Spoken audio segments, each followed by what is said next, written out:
আমি গত কয়েক বছর আগে 2021 সালে কারাগারে যাওয়ার আগেই এখানে আসছিলাম আমি, কারণ বিভিন্ন মাদ্রাসা সফর করেছিলাম।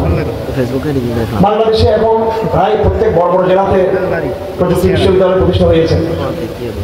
আধুনিক শিক্ষাকে আমাদের সরকারগুলো যে পরিমাণ প্রমোট করে, সাপোর্ট করে, তাদের জন্য অর্থ বরাদ্দ করা হয়, সেই পরিমাণ বেসরকারি উদ্যোগে কোন মাদ্রাসাগুলোর যে ঐতিহ্য শত শত বছরের, তার পিছনে কোনো রকমের সরকারি কাঙ্ক্ষিত কোনো সাহিত্যের নাম নিশানো নাই।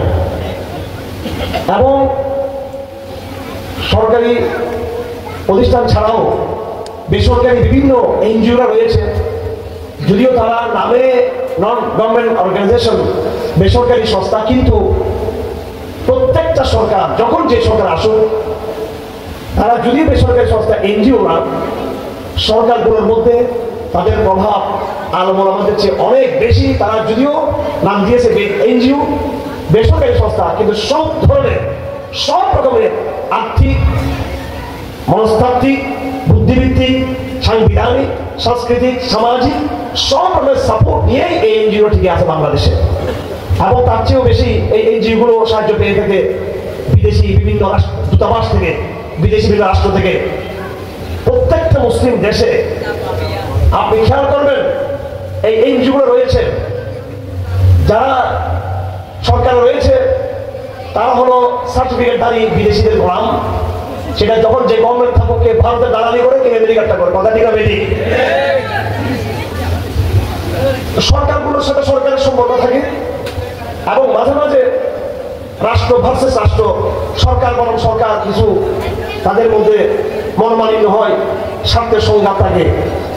কখনো দেখা গেল আমেরিকার সাথে বাংলাদেশের সম্পর্ক ভালো, কখন খারাপ, পাকিস্তানের সাথে আমেরিকার সম্পর্ক ভালো, কখন খারাপ, ভারতের সাথে কখনো সম্পর্ক ভালো, কখন খারাপ। কিন্তু এই বিদেশি রাষ্ট্রগুলো স্থায়ী মিত্র হচ্ছে এনজিওগুলো, তাদের সাথে কোনো সময় বিদেশি রাষ্ট্রের সম্পর্ক খারাপ হয় না। তারা হলো একেবারে তাদের তাবেদার গোলাম এনজিওরা, বিদেশি শক্তিগুলো, এবং তাদের এজেন্ডাই তারা বাস্তবায়ন করে। বাংলাদেশে বিগত হাসিনা সরকারের পতনের পরে নিঃসন্দেহে এটা ভারতের বিরুদ্ধে, ভারতের সেকুলারিজমের বিরুদ্ধে আমাদের একটা বিজয় এবং চরম অন্যায়ের বিরুদ্ধে বিজয় হলেও আমরা নতুন একটা বিপদে আমরা পড়ে গেছি। সেটা কি? সেটা হলো এই বেসরকারি সংস্থা যেগুলো রয়েছে, তাদের উদ্যোগে বাংলাদেশের সমকামিতা, এলজিবিটি সহ নানান পশ্চিমা কুসংস্কারকে বাংলাদেশে প্রতিষ্ঠিত করার জন্য এই এনজিওরা বর্তমান সরকারের মদদে এবং বিদেশি রাষ্ট্রগুলোর ইশারা ইঙ্গিতে তারা পুরোদমে কাজ করে যাচ্ছে। এটা আমাদের আজকে বাংলাদেশের নতুন ক্রাইসিস। সেই জায়গায় দেওবন্দ আন্দোলনকে ইতিহাসের ভাষায় বলা হয়ে থাকে নিরীহ আন্দোলন। আমাদের কওমি মাদ্রাসাগুলো যখন ভারতবর্ষে প্রতিষ্ঠা হয়, তখন তাদের মূল নীতি ছিল তারা রাষ্ট্রগুলো থেকে কোনো সাহায্য তারা গ্রহণ করবে না। সেই নীতির ভিত্তিতে হিন্দুস্তানে, পাকিস্তানে, আফগানিস্তানে, বাংলাদেশে এবং পার্শ্ববর্তী আফগানে হাজার হাজার মাদ্রাসা, লক্ষ লক্ষ কোটি ছাত্র রয়েছে, যারা কোনো রকমের সরকারি সাহায্য না নিয়ে একমাত্র ইমানদার, মুত্তাকি, হিতাকাঙ্ক্ষী জনগোষ্ঠীর সহযোগিতায় তারা দ্বীন ইসলামকে সামাজিকভাবে টিকিয়ে রাখছে।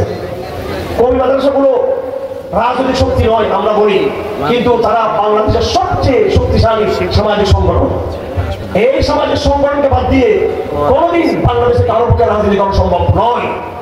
অনেক সময় কিছু ইসলামিক দল তারা বলতে চায়, যেমন জামাত ইসলামী, অর্থাৎ আলেমদের মধ্যে অনৈক্য, ইসলামী অনেকগুলো দল রয়েছে। আমি তাদেরকে বলেছি, আমাদের মূল কাজ রাজনীতি না। রাজনীতির মধ্যে আমরা খুব বেশি সফল না, সেই সাফল্যের সম্ভাবনা আমাদের নাই, আর সেটা আমাদের আকাঙ্ক্ষাও না। কিন্তু আমরা কারা?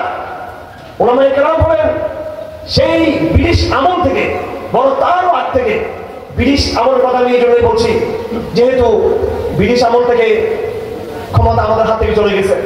পাকিস্তান আসলো, তখনও ক্ষমতা আলেমদের হাতে ছিল না। বাংলাদেশ তৈরি হলো, তখন আলেমদের হাতে ক্ষমতা ছিল না। ব্রিটিশ আমল, পাকিস্তান আমল, বাংলাদেশ আমল, এই আমলে আমরা বৈরী অবস্থায় যখন ক্ষমতা আমাদের হাত ছাড়া হয়ে গেছে, কারণ ব্রিটিশরা আসার আগ পর্যন্ত, এমনকি ব্রিটিশরা আসার অনেকদিন পর পর্যন্ত এই ভারতবর্ষে ক্ষমতা আলেমদের হাতে ছিল। বিচারক ছিলেন আলেম, এবং মুর্শিদাবাদ দখল করার পরে বঙ্গ ব্রিটিশদের কর্তৃক দখল হওয়ার পরও বহুদিন পর্যন্ত বিভিন্ন আদালতে বিচার ব্যবস্থায় ওলামায়ে কেরাম অধিষ্ঠিত ছিল। ব্রিটিশ আসার পর পর্যন্ত শিক্ষা ব্যবস্থা মুসলমানদের ছিল, আদালত মুসলমানদের ছিল, অথচ যখন ব্রিটিশ গভর্নমেন্ট চলে আসছে এবং ফরাসির যুদ্ধের পরও বহুদিন পর্যন্ত আলেম ওলামারা আদালতে বিচার হচ্ছিল। ধীরে ধীরে ব্রিটিশরা প্রথমে আমাদের ব্যবসা দখল করলো, তারপরে তারা আমাদের রাজনীতি দখল করলো, তারপরে তারা আমাদের বিচার ব্যবস্থা দখল করলো, তারপরে চূড়ান্ত ভাবে তারা আমাদের শিক্ষা ব্যবস্থা তারা দখল করলো। কিন্তু তাই বলে আমরা দমে যাইনি, নিঃসন্দেহে আমরা দমে যাইনি। এত কিছুর পরেও ব্রিটিশকে এই দেশ ত্যাগ করতে বাধ্য করা হয়েছে। ব্রিটিশরা চলে যাওয়ার পরে এবং তারা থাকা অবস্থায়ও আমাদের পুরো উপমহাদেশ জুড়ে বাংলাদেশ থেকে আফগানিস্তান পর্যন্ত সামাজিকভাবে এমন এক শক্তিশালী সংগঠন বিদ্যমান রয়েছে আলেম ওলামাদের, আর সেই সংগঠনের প্রাণকেন্দ্র হচ্ছে কওমি মাদ্রাসাগুলো। এবং আমি আপনাদেরকে পরিষ্কারভাবে দায়িত্বহীনভাবে কোনো আবেগ ছাড়া আমার সমাজ বিজ্ঞানের জায়গা থেকে একদম ঠান্ডা মাথায় ভবিষ্যৎবাণী বলে দিচ্ছি আপনাদেরকে, আমাদের শত্রুদের উদ্দেশ্যে এবং যারা আমাদেরকে হিংসা করে তাদেরকে বলে দিচ্ছে স্পষ্টভাবে, আগামী দিনে এই উপমহাদেশের রাজনীতি মেরুকরণ পরিবর্তন হলে আলেম ওলামাদেরকে কেন্দ্র করে হয়তো বিদ্যমান গণতান্ত্রিক ব্যবস্থায় আলেমদের ক্ষমতায় যাওয়ার সুযোগ নাই, কিন্তু বৈশ্বিক বাস্তবতা যদি আমরা দেখি তাহলে এই বিশ্ব ব্যবস্থা কিন্তু ধীরে ধীরে ধ্বংসের দিকে যাচ্ছে। তাদের নৈতিকতা, তাদের চরিত্র, তাদের ক্যারেক্টার পুরো মানব জাতির সামনে স্পষ্ট।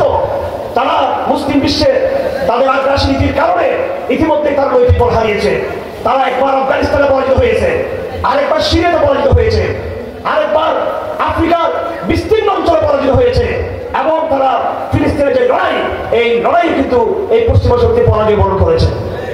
আর তাদের দূষণ ভারত ইতিমধ্যে বাংলাদেশে তাদের রাজনীতি ব্যর্থ প্রমাণিত হয়েছে।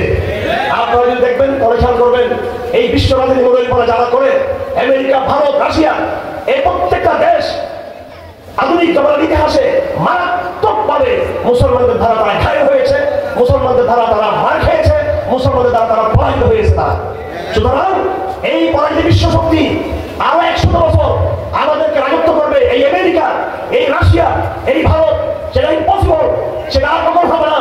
ইতিমধ্যে পুতিন মুসলমানদের সাথে আপোষ করেই রাশিয়া চালাচ্ছে, মুসলমানদের রাশিয়ার ক্ষমতা তারা চালিয়ে যাচ্ছে, মুসলমানদের সাথে আপোষ করেই দুর্দর্শ চেচেনদেরকে সঙ্গে নিয়েই সে কিন্তু ইউক্রেনের লড়াই লড়তেছে।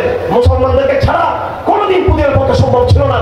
সকল পাশ্চাত্য শক্তির বিরুদ্ধে বিদ্যাঙ্গুলি দিয়ে সে ইউক্রেনের লড়াই করবে, সে ওইখানেও মুসলমানদের ব্যবহার করছে। এখন আপনারা জানেন না, রাশিয়াতে আলহামদুলিল্লাহ ইসলামের ব্যাপক দাওয়াত চলতেছে রাশিয়াতে, একদম মস্কোতে, যেটা